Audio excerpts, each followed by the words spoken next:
नमो अरिहन्ताणं नमो सिद्धाणं नमो आयर्याणं नमो वज्रायाणं नमो लोये सर्वसाहुनं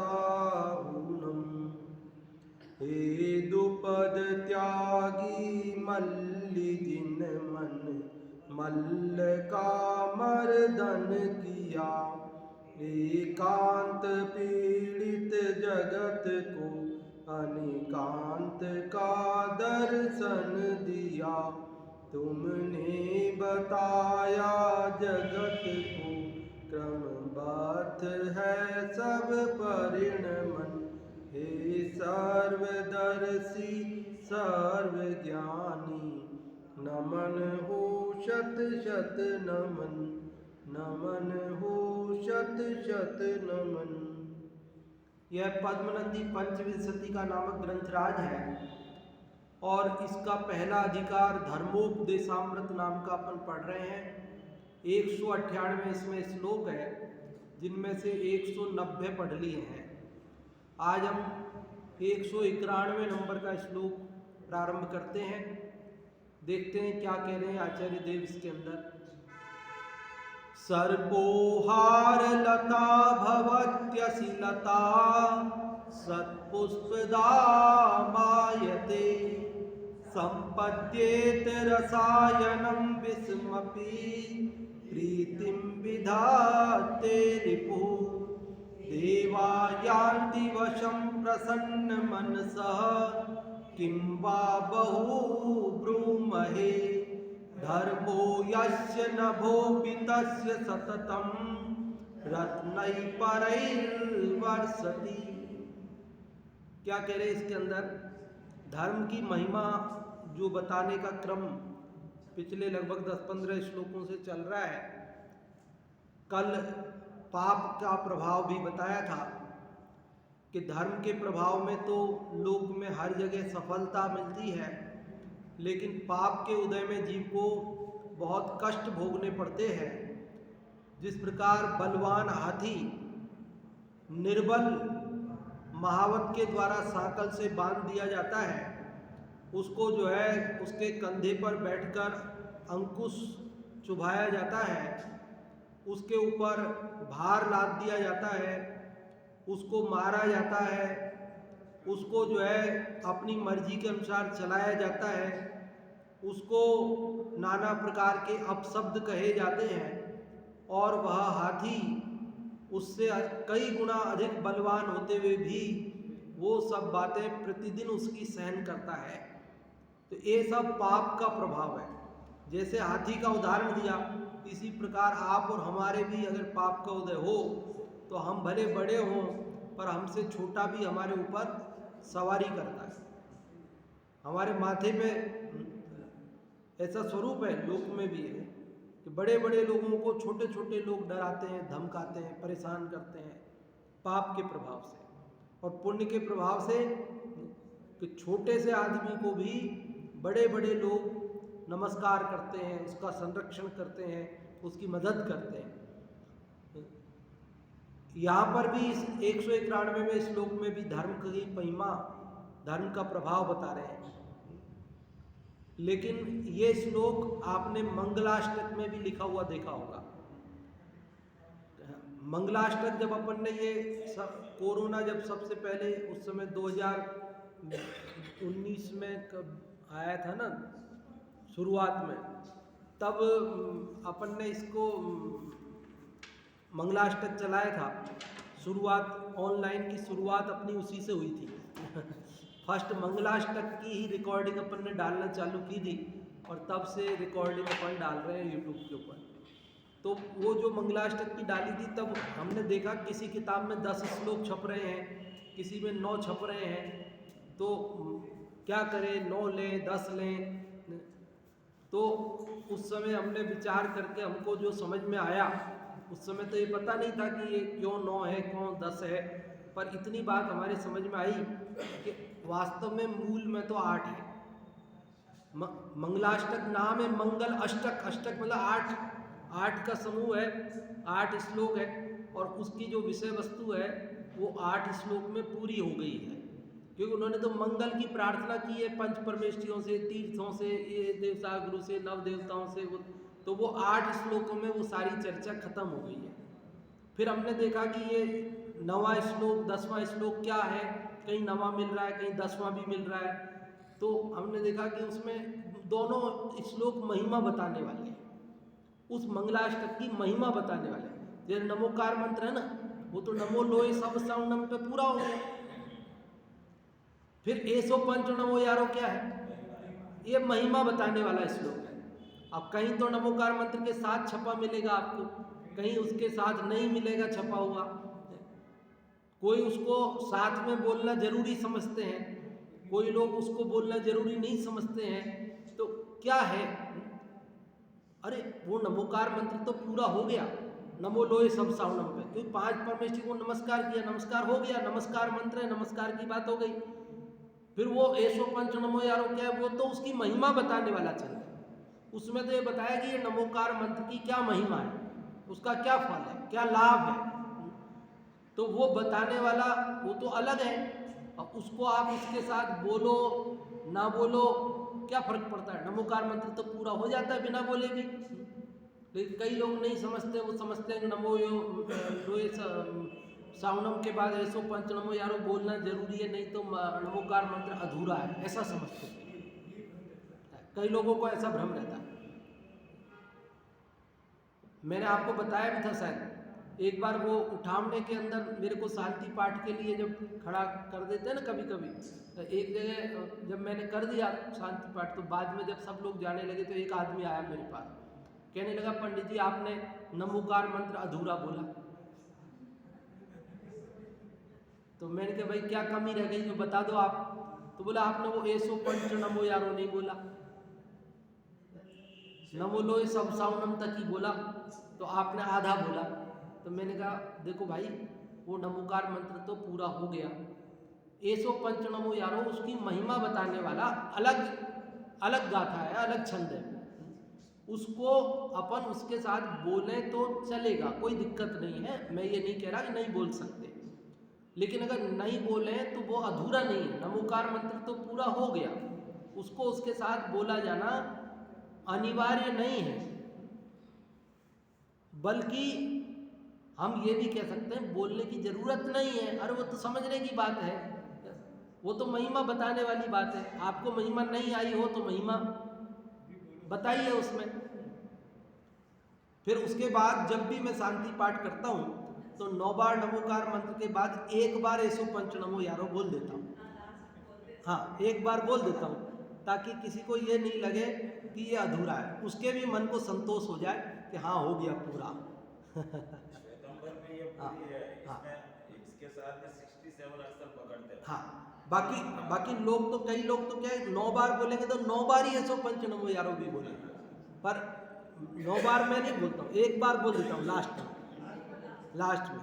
तो भाई भांति भांति के लोग हैं, है ना, किसी के मन में कोई ऐसी बात नहीं रहे कि कुछ अपन गलत बोल रहे हैं, जबकि ऐसी बात नहीं है, क्योंकि बोलने पर भी कोई पाप तो लग नहीं रहा है, इसलिए अपने को बोलने में आपत्ति नहीं है।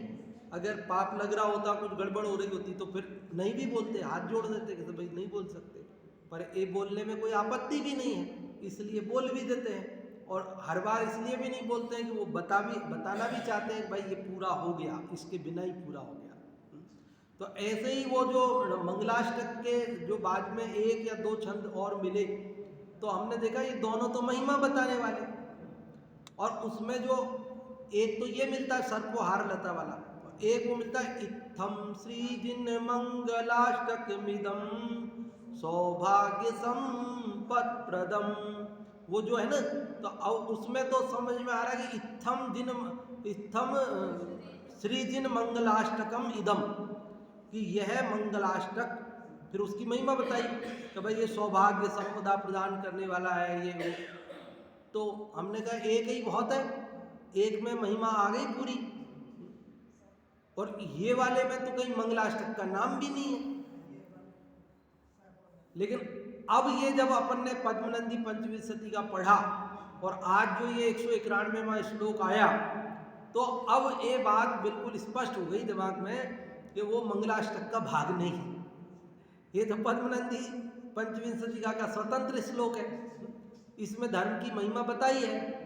तो ये धर्म की महिमा बताने वाला श्लोक किसी बुद्धिजीवी ने वहाँ पर उसके साथ छाप दिया, क्योंकि वो भी मंगलाष्टक, वो भी भाई उसकी भी महिमा है ऐसी बताने के लिए उसके साथ छाप दिया है।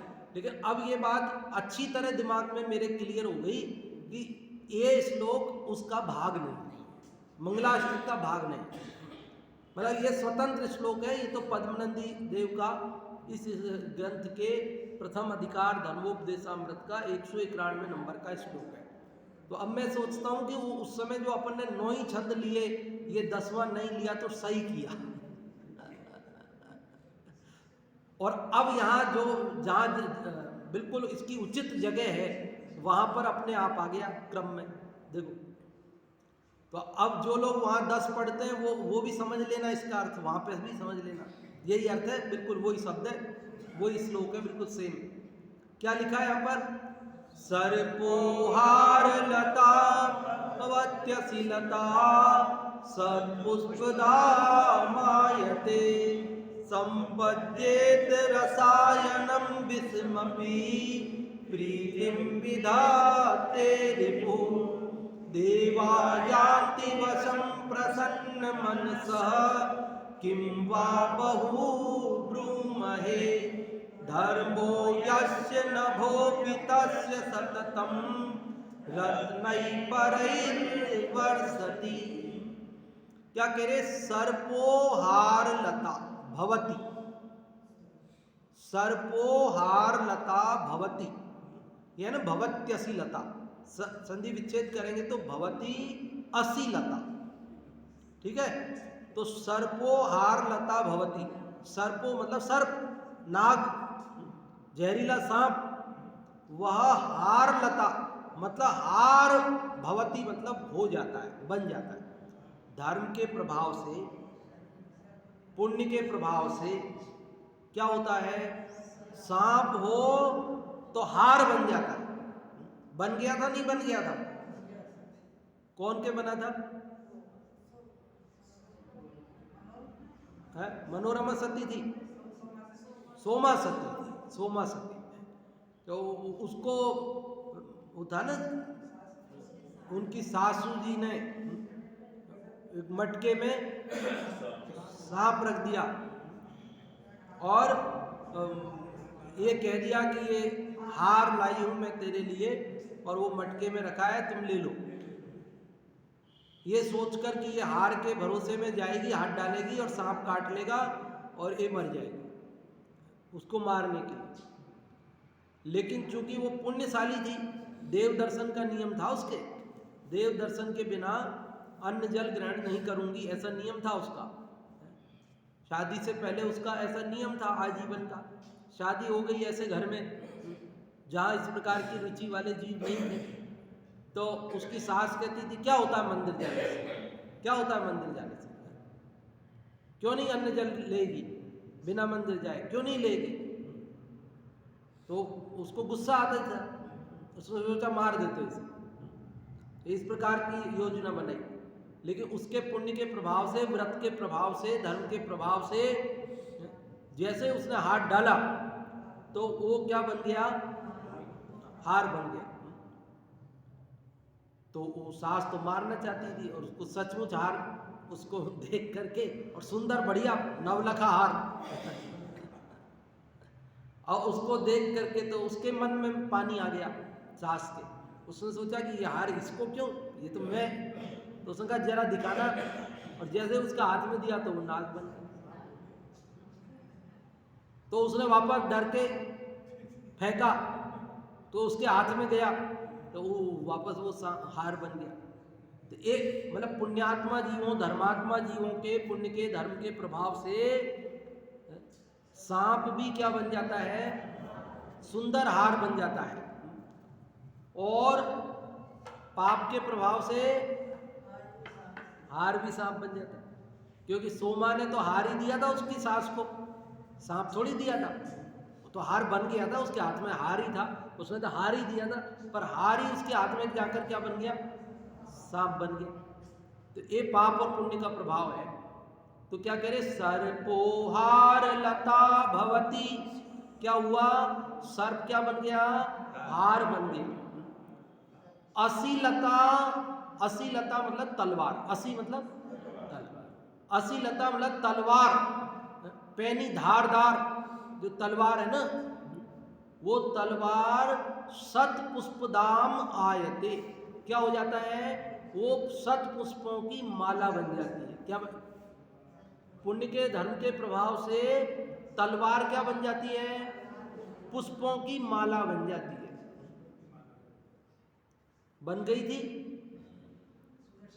सुदर्शन सेठ के वहां बन गई थी। किसके प्रभाव से? धर्म के प्रभाव से। और पाप के प्रभाव से क्या होता है? पाप के प्रभाव से माला पहनाने आवे और बम विस्फोट हो जावे।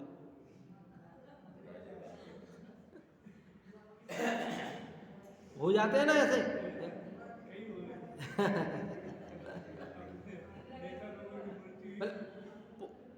अपने अपने पुण्य का उदय आता है ना, तो कोई हमारा बुरा करने आता है और हमारा भला हो जाता है। और हमारे पाप का उदय हो तो कोई हमारा भला करने भी आवे तो भी बुरा हो जाता है। तो यहाँ इतिहास प्रसिद्ध घटनाओं, कथाओं का की ओर इशारा करते हुए धर्म की महिमा बताई है। क्या बताई है? पहली लाइन समझ में आई कि सर्प सुंदर हार बन जाता है धर्म के प्रभाव से। और असीलता मतलब तलवार क्या बन जाती है? शत पुष्पदा मतलब वो सुंदर पुष्पों की माला बन जाती है। और क्या होता है? तो यदि संपद्येत रसायनम विषम अपि, विषम अपि, विष मतलब जहर, अपि मतलब भी, जहर भी रसायनम संपद्येत, रसायन मतलब औषधि, दवाई, संपद्येत मतलब हो जाती है। जहर भी क्या बन जाता है? दवा बन जाता है। धर्मात्मा जीव के धर्म के प्रभाव से जहर भी क्या बन जाता है? दवाई बन जाता है। कल बता रहे थे ना कन्हैयालाल जी साहब, आप बता रहे थे ना कि एक आदमी के क्या हो गया था, उसने वो फिनाइल पी लिया था, सोचा मैं मर जाऊंगा। क्या हो गया था उसके? उसको ये कोड़ की बीमारी हो गई थी एक आदमी को, बताया आपने मेरे को 1-2 दिन पहले। तो एक को कोड़, अब आप कुछ कर मत लेना ऐसे, नहीं तो गड़बड़ हो जाए। मर जाओगे फिर आप कहो पंडित जी ने बताई थी। पंडित जी ने नहीं बताई है। किसी के कोड़ हो गया था, उसने सोचा मैं मर जाता हूं परेशान होकर के, और फिनाइल पी गया और उसका कोड़ ठीक हो गया। अब आप इस भरोसे में पी मत जाना कि हमारे ठीक हो जाए। अरे पुण्य का प्रताप, पुण्य का उदय आएगा ना, आप कुछ मत पीना, अपने आप सही हो जाएगा। पुण्य का उदय आएगा तो आप जो पानी पी रहे हो, जो खाना खा रहे हो, उसी से ठीक हो जाएगा। और पाप का उदय आएगा तो हम दवाई लेंगे, वो दवाई भी हमको रिएक्शन कर जाए। ऐसी दवाई जिससे सबको फायदा हुआ पर हमें नुकसान। क्या? ऐसी दवा जिससे सबको फायदा हुआ, हजारों लाखों लोगों को दिया, सबको फायदा हुआ, पर हमारे नुकसान। क्यों? तो हमारे पुण्य का उदय नहीं। रामबाण औषधि भी पाप के उदय वाले जीव के काम नहीं करती है। पाप के उदय वाले जीव को रिएक्शन कर जाती है, उसको तकलीफ देती है, उसका रोग बढ़ा देती है। क्या स्वरूप है? तो ये बाहर की चीजें क्या है? इसलिए एक श्लोक से पहले कहा अन्यत परम निमित्त मात्रम, अन्य तो निमित्त मात्र है, हमारा पुण्य और हमारा पाप ही असली कारण है। क्या कारण है? कोई हमारा भला करता है तो वो हमारे पुण्य के कारण से, कोई हमारा बुरा करता है तो हमारे पाप के कारण से। तो सब अन्य वो तो निमित्त है। वो हमारा भला या बुरा करने वाला नहीं है।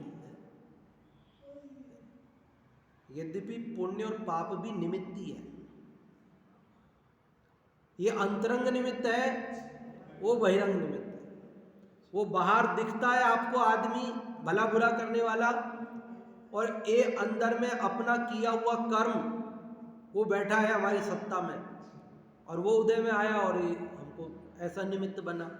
तो वो अंतरंग निमित्त है, वो अंदर रहता है, बाहर दिखता नहीं है, और ये बाहर दिखता है। हमारे को बहिरंग निमित्त से दृष्टि हटाकर अंतरंग निमित्त की ओर ले जा रहे हैं। क्यों, ऐसा क्यों कर रहे हैं? कि रे बहिरंग निमित्त को देखते हो तो आप उस पर गुस्सा करते हो, बहिरंग निमित्त पर को देखते हो तो आप उस पर क्रोध करते हो, और अगर भला करने में निमित्त हो तो उससे राग करते हो। लेकिन अब अपना ही कर्म है, वो दिखता ही नहीं, उससे क्या राग करोगे, क्या द्वेष करोगे? इसलिए वो कह रहे राग द्वेष, जिनवाणी का उद्देश्य तो जिस प्रकार से राग द्वेष छुड़ाना है आपको। वीतरागता, क्योंकि सुख वीतरागता में, राग द्वेष में दुख है, इसलिए वो कह रहे हैं भैया जिससे तुम राग द्वेष कर रहे हो ना, वो तो निमित्त है, वो तो बहिरंग निमित्त है, उसमें क्या ध्यान दे रहे हो? तुमने ही कर्म किए पहले, पाप या पुण्य, वही निमित्त है। दूसरे का बांधा हुआ कर्म तुम्हारे लिए निमित्त नहीं है, तुम्हारा बांधा हुआ कर्म। आदमी को ये पता चलता है ना मेरे ही वजह से हो रहा है, फिर गुस्सा किस पर करे? दादा उदाहरण देते ना उत्तम क्षमा वाले में, कि गिलास रखा हो और अपनी मतलब नौकर के हाथ से वो गिलास टूट जाए तो नौकर पे गुस्सा करते हैं, देख के नहीं चलता है, ऐसे कैसे तोड़ दिया। और खुद के पैर से ठोकर लग के टूट जाए तो अब किस पे गुस्सा करे? कि देख के नहीं चलते हो, किसको बोले? नौकर कहे कि सेठ जी, मालूम, तब वो नौकर से कहता है कि तूने बीच में रखा क्यों?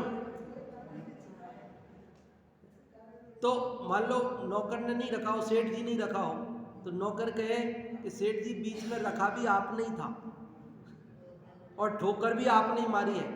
तो अब सेठ तो सेठ है ना अभिमान में, तो वो कहता है रखा मैंने तो क्या हुआ, तू हटा नहीं सकता था।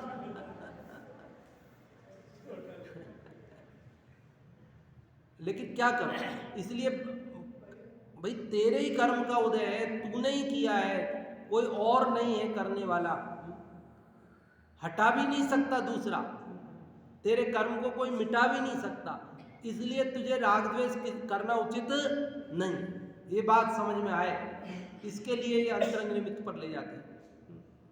बहुत सारी बातें आ जाती है बीच में, लेकिन श्लोक में अपने पास सीमा होती है, एक श्लोक तो पढ़े एक दिन में। इच्छा तो होती है 2-3 श्लोक पढ़ लें, पर एक तो पढ़े कम से कम। क्या करें? सर्पोहार लता भवत्यसिलता सत्पुष्पदा मायते संपद्येत रसायनम विस्मपि प्रीतिम विधाते रिपु। रिपु मतलब शत्रु, शत्रु प्रीतिम विधत्ते, प्रीति मतलब प्रेम, विधत्ते मतलब धारण करता है। शत्रु भी प्रेम करने लगता है, किससे? पुण्य के उदय से, धर्म के प्रभाव से। 4 उदाहरण हो गए, कौन कौन से? सांप हार बन जाता है, तलवार पुष्पों की माला बन जाती है, जहर औषधि बन जाता है, और शत्रु भी प्रेम करने लग जाता है, मतलब शत्रु भी मित्र बन जाता है। प्रेम करने लग जाता मतलब मित्र बन जाता है। और 5वीं बात, देवायांति वसम प्रसन्न मनसा। क्या करे? कि देव यांति हो जाते हैं वसम, बस में, प्रसन्न मनसा, प्रसन्न मन से। देवता आप पे प्रसन्न होकर आपके बस में आ जाते हैं। वो कहते हैं जी मालिक मैं आपका गुलाम हूं, आप आदेश करो। देवता हमसे कहेंगे हाथ जोड़कर कि आप आदेश करो क्या करना है? कौन सी रिद्धि आती है ना, 64 रिद्धि में एक वो रिद्धि आती है, जिस रिद्धि में उसको देवता आकर प्रकट हो जाते हैं और हाथ जोड़कर निवेदन करते हैं कि हम आपकी सेवा में हाजिर हैं, आप बताओ कि हमें क्या करना है। तब वहाँ पर वो धर्मात्मा जी मुनिराज वो कहते हैं हमें आपसे कोई प्रयोजन नहीं है, आप अपने निवास स्थान पे पधारो। तो वे मुनिराज चूंकि आगे बढ़ने वाले होते हैं तो वो आगे बढ़ जाते हैं। और उसी रिद्धि का एक दूसरा भेद है, अपोजिट। जैसे वो देवता आए, उन्होंने कहा कि महाराज आप आदेश करो, हम आपकी सेवा में। तो चूंकि वो नीचे गिरने वाला जीव होता है ना, तो वो आदेश कर देता है, अच्छा ठीक है आप ऐसे करो। बस फिर गुणस्थान उनका गिरना चालू, वो नीचे क्योंकि भूमिका गिर जाती, फिर विशुद्धि घट गई। अरे सामने वाला दे रहा है, कर रहा है, परंतु हमें चाह नहीं है, तब तो हम महान हो गए। और अगर हमने चाह कर ली, ले लिया, तो हम निकृष्ट हो गए, गिर गए, हमारी भूमिका गिर गई। फिर वहाँ पर ऐसी स्थिति होती है। वो रिद्धि का मेरे को अभी याद नहीं आ रहा नाम है, कौन सी? नहीं, आशी विष तो वो अलग है, जिसमें विष एक रिद्धि थी जिसमें ये अपन ने जब 64 रिद्धि पढ़ी थी, उसमें उसका नाम अभी मेरे को याद नहीं आ रहा कि उसमें ऐसा, उसके 2 पार्ट थे कि वो देवता वहाँ आकर प्रकट होते हैं और वो कहते हैं कि आप बताओ, और जो नहीं बताते हैं वो तो आगे बढ़ जाते हैं, और जो बता देते वो नहीं। इस प्रकार की स्थिति। चलो, तो देवा यान्ति वसम प्रसन्न मनसा, किसके प्रभाव से? अरे देवता तो हमसे कितने शक्तिशाली हैं, कितने पुण्यशाली हैं, स्वर्गों में रहते हैं, उनको हमसे क्या प्रयोजन है। लेकिन हमारे पुण्य के, धर्म के प्रभाव से देवता आकर के, तीर्थंकर के पुण्य के प्रभाव से, तीर्थंकर माता के गर्भ में आवे उसके 6 महीना पहले से देवता आकर सौधर्म इंद्र की आज्ञा से नगर की सफाई करते हैं, नगर की सफाई करते हैं, नगर की सफाई। वो रत्न बरसाते, अरे रत्न बरसाते तो रत्न बरसाने से पहले पूरी नालियां साफ करते हैं, झाड़ू लगाते हैं, पूरे नगर की सफाई करते हैं पहले, हाँ सजाते हैं पूरी नगरी को।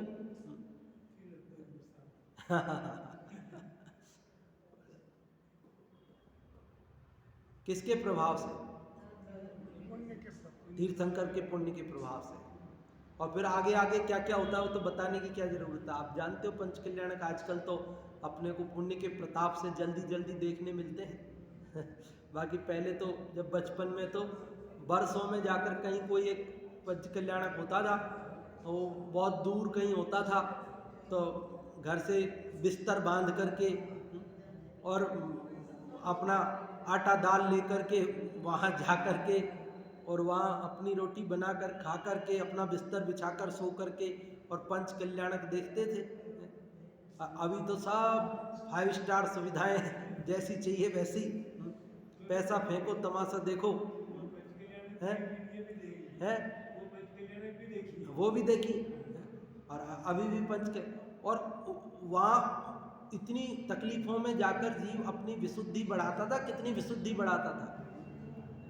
सारी जिंदगी में एक पंच कल्याणक देखता था तो सारी जिंदगी उसकी खुमारी दिल में रहती थी, उसके वो बातें याद रहती थी सब। और अब हर साल 4 पंच कल्याणक देखता है और विशुद्धि नहीं है परिणामों में, और याद नहीं है कुछ भी, चकाचौंध में ही मतलब भटक के रह जाता है। और कुछ लोग आज भी उसका लाभ लेते हैं, ऐसा भी नहीं कि सब लोग नहीं लेते हैं, बहुत लोग लेते भी हैं। पहली बार देखने वाला तो आज भी लेता ही है। अब वो जो बार बार देखते हैं तो वो युद्ध के ऊंट हो जाए तो अलग बात है। कई लोग बार बार देख के भी विशुद्धि बढ़ाते हैं। सब तरह के जीव हैं, एक जैसे नहीं है। कई कमी वाले जीव की चर्चा हो जाए तो ऐसा नहीं समझना कि अच्छे लोग नहीं हैं, अच्छे लोगों की भी कमी नहीं है। बार बार देख के भी देखना भी चाहिए, सम्यक दर्शन का निमित्त है। तो यहाँ क्या करें कि देवता वश में हो जाते हैं, देवता वश में हो जाते हैं। किससे? पांच बातें हो गई। अब कह रहे हम कहाँ तक बताएंगे आपको, श्लोक तो पूरा होने वाला है। इसलिए उन्होंने कहा किम वा बहु ब्रूमहे, किम वा बहु ब्रूमहे, बहु मतलब बहुत, किम मतलब क्या, वा अथवा ब्रूमहे कहूं, मैं बहुत क्या कहूं, मैं बहुत, भाई पांच तो बातें बता दी आपको, अब मैं और एक आध बता भी दूंगा तो इस श्लोक में पूरी तो आएगी भी नहीं, इसलिए पांच बताकर उन्होंने कहा कि बहुत क्या कहूं, एक और कह देता हूं, धर्मो यस्य नभोपि तस्य सततम रत्नै परैर्वर्षति। धर्मो यस्य, जिसके धर्म है, जो धर्म करता है, जो धर्मात्मा है, नभोपि तस्य, तस्य मतलब उसके, नभोपि मतलब आकाश भी, सततम मतलब निरंतर, रत्नै परैर्वर्षति, परई मतलब उत्कृष्ट रत्नों की वर्षा करता है। जिसके चित्त में धर्म है उसके यहाँ पर तो आकाश भी रत्नों की वर्षा करता है। उसके यहाँ रत्न बरसते हैं, कदाप रत्न बरसते नहीं देखे हमने तो पानी बरसते देखा सारी जिंदगी ओले गिरते देखे हमने तो टिड्डियां गिरते देखी, हमने तो मोयले के मच्छर बरसते देखे, हमने कहीं रत्न बरसते नहीं देखे। ये हीन काल है, पंचम काल, यहाँ पुण्यात्मा जीव जन्मते ही नहीं है, हीन पुण्य वाले जन्मते हैं, विशेष पुण्य वाले जन्मते ही नहीं है। तो देखोगे कहाँ से? हम तो पाप वाले, पाप के उदय वाले, हीन पुण्य के उदय वाले जीव हैं, इसलिए हमको वैसी स्थितियां बरसती हुई देखने को मिलती नहीं है।